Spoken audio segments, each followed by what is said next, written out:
Hello everyone. I've designed a network topology as seen on the screen. On the rightest side, I have provided a legend that describes the network device label along with the IP address assigned to it. In this network topology, there are three sites, site A, site B, and site C. Each of the site consists of the access router and the edge router. The edge router in each site is connected to the edge router of another site, forming a daisy chain. Access router in each side is connected to the edge router and the LAN network. I have assigned IP addresses to all the network devices so that they can communicate with each other. The network range assigned was 10.200.0.0. I submitted it in using CIDR/28. So each of the subnet consists of 16 hosts. I have made certain basic configuration on each of the network devices. Let us look at one of the configuration of the network device. As you can see, I've configured the MOTT banner for switch 1 site A. Further, I have set up the password for console port and virtual terminal ports. I've also set up the password for privilege mode. Now let us look at the running configuration. As you can see that the password for privilege mode is in encrypted format. Also, the password for console and virtual terminal ports are in encrypted format so that it is not visible in clear text in the configuration file. Also, I have set up the host name as well as domain name. Further, I have enabled SSH version 2 for remote connection. These configurations are made on all the network devices.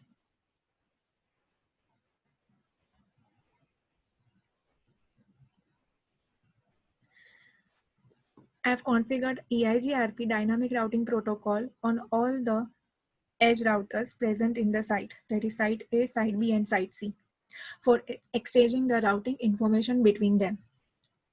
Let us look at the running configuration of site A edge router.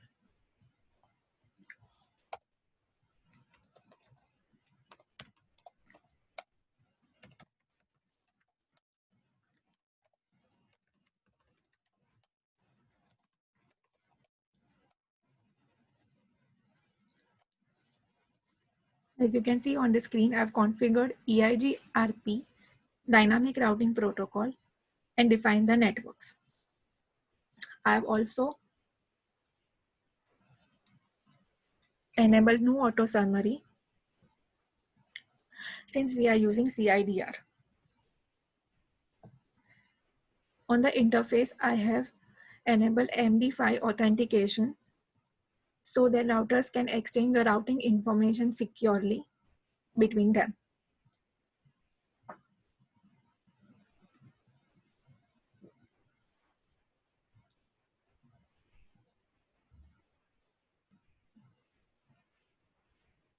Likewise, I have provided EIGRP dynamic routing protocol on site B edge router and site C edge router.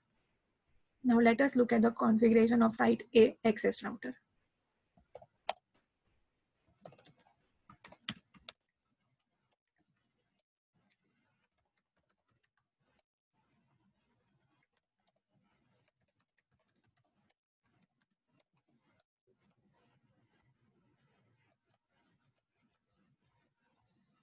As you can see on the screen, I've configured EIGRP dynamic routing protocol and defined the networks. Also, I have specified no auto summary since we are using CIDR.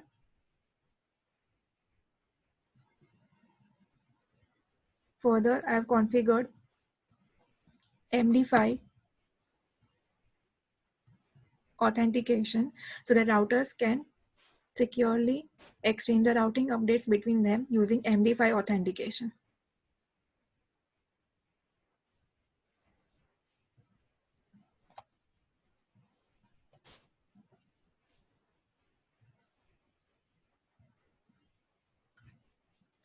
On site B edge and access router, I've configured OSPF dynamic routing protocol for exchanging the routing updates between them. OSPF calculates the best path on the basis of cost based on bandwidth. Let us look at the configuration on side B edge router.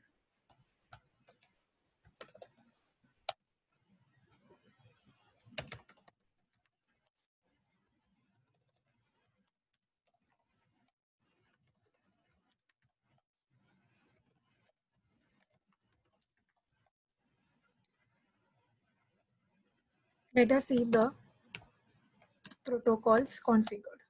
As you can see, I've configured EIGRP dynamic routing protocol as well as OFPF dynamic routing protocol. So I provided the OSPF networks.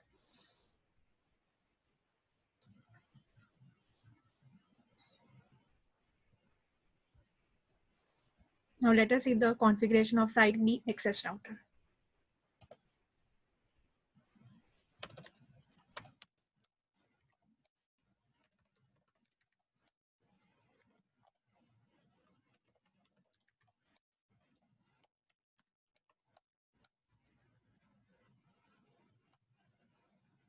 As you can see on the screen, I have configured OSPF dynamic routing protocol. I have defined the networks as well as configured a passive interface to which the OSPF packets won't be advertised. And on the interface of the router, I have configured MD5 authentication so that routing updates between access and edge router can be securely transmitted. For site C, I've configured RIP dynamic routing protocol on edge and access router to share the routing updates between them. Let us see the configuration on site C edge router.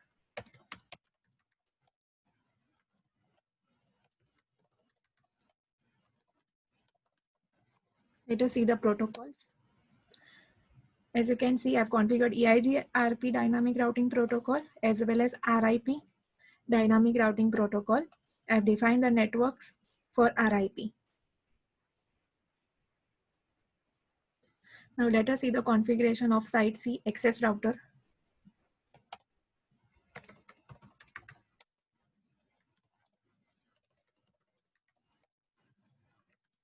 Let us see the running config. As you can see, I have configured RIP dynamic routing protocol version 2. I have defined the network as well as the passive interface to which RIP packets won't be advertised. Further, I have used redistribute command on site C.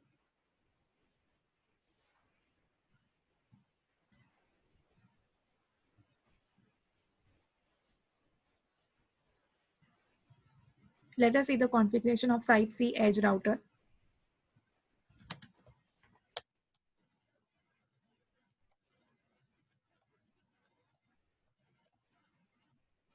As you can see on the screen, I've used the redistribute command on site C edge and site B edge routers because there are two routing protocols running on these two routers.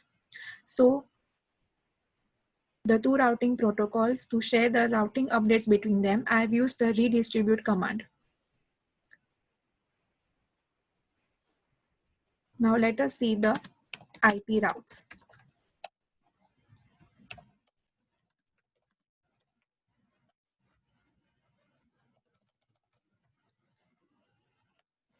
As you can see on the screen, site C edge router has learned all the possible routes that are present on the network topology so that now the packets would be successfully delivered to the destination network. Similarly, let us look at the IP routes of site B edge router.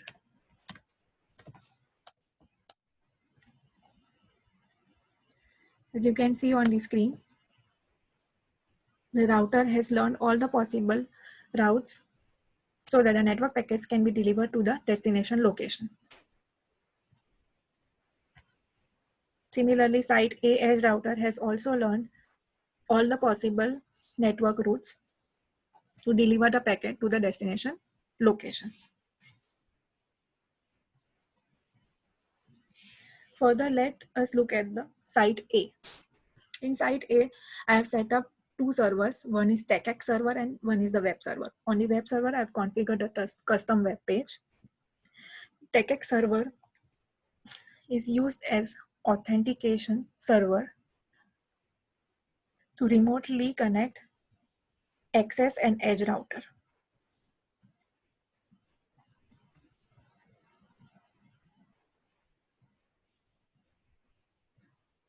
As you can see on the screen, I have added the client name and client IP of edge and access router and also set up the secret key. I have also set up the user and password using which the user can log into the access and edge routers.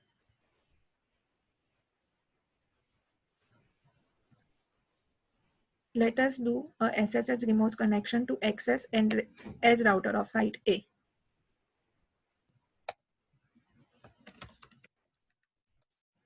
As you can see that we have successfully connected to Site A edge router using SSH connection.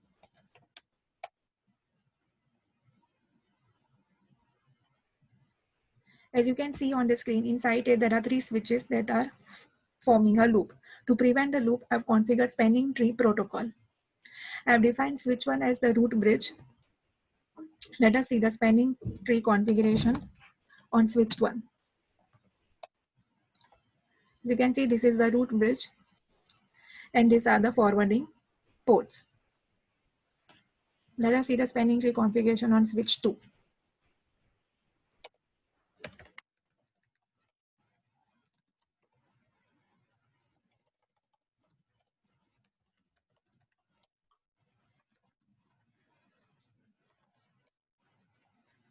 You can see the root ports and the blocking port on switch 2.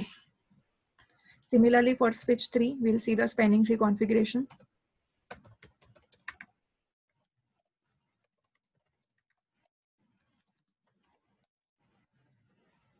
You can see on the screen the designated ports and the root ports.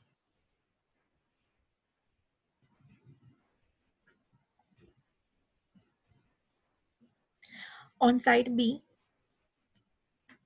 I have configured VLANs, VLAN 10 and VLAN 20.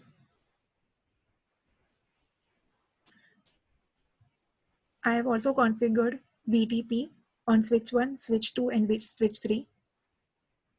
Let us look at the VTP status on switch 1.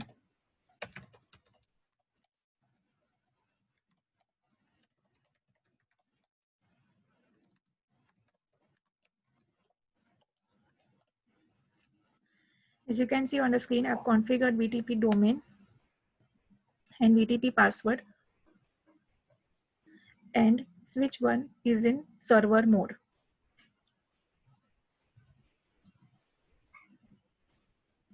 Likewise, I have configured VTP domain and VTP password for switch 2 and switch 3. Let us see the VTP status on switch 2.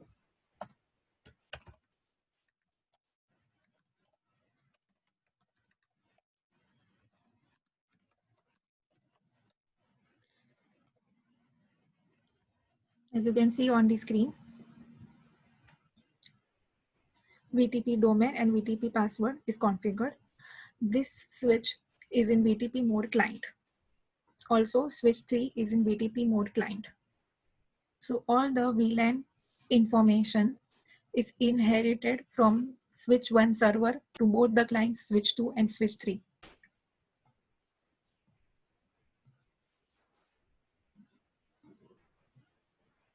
Further, I have provided switch port mode access on the links between switches and the workstations. And I have provided switch port mode trunk between the switches and also on the link between the switch and the Site B access router. On site B access router, I've configured sub-interfaces 1.10 and 1.20. These interfaces will act as gateways on the workstations present in the VLANs. This configuration is done so that there can be inter-VLAN routing possible. Now let us try to ping the workstation present in the same VLAN and the workstation present in the different VLAN.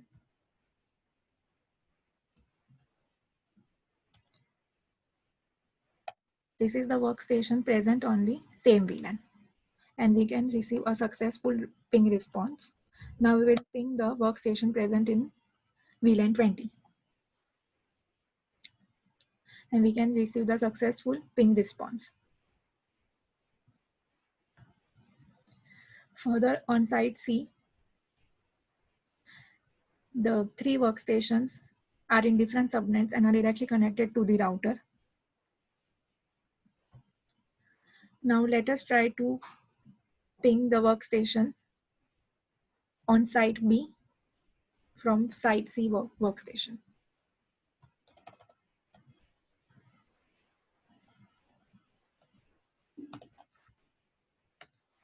This is the workstation present on site B, VLAN 10, and we can receive the successful ping response. Now we'll try to ping the workstation present on site A, and we receive the successful ping response. Now I will try to ping the web server present on site A. We can observe that successful ping response was received on PC3 present in site C. Thus, we can reach to all the networks from all the sites. Further, we'll try to access the custom web page of the web server.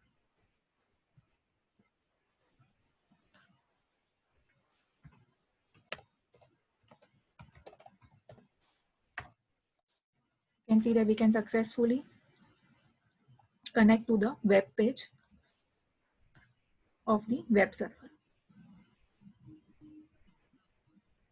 Thus, in this network topology, I've set up EIGRP dynamic routing protocol to share the routing updates between the edge routers present in every site.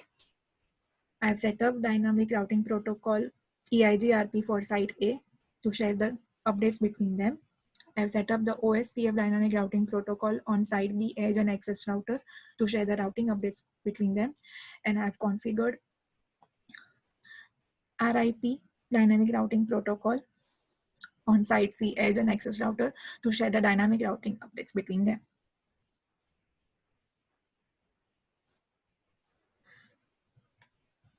Further, on site B, I've configured the radius server for authentication of SSH connection on access and edge routers in site B. You can see the configuration made on radius server. I've added the 2 clients, client name and client IP of site B access and site B edge routers. I've also set up the username and password. Now let us try to do the SSH connection from PC2 to site B access and site B edge router.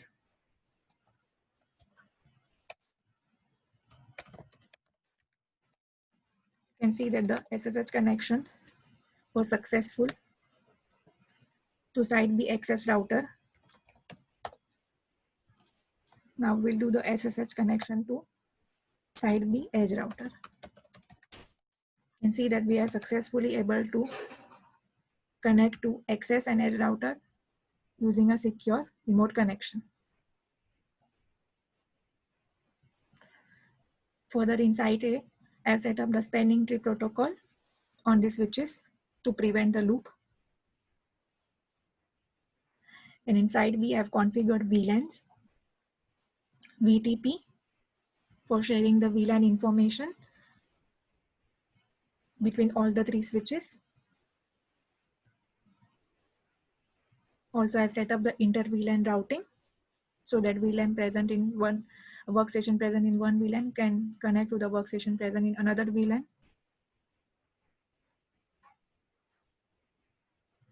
That's it for the video. Thank you so much.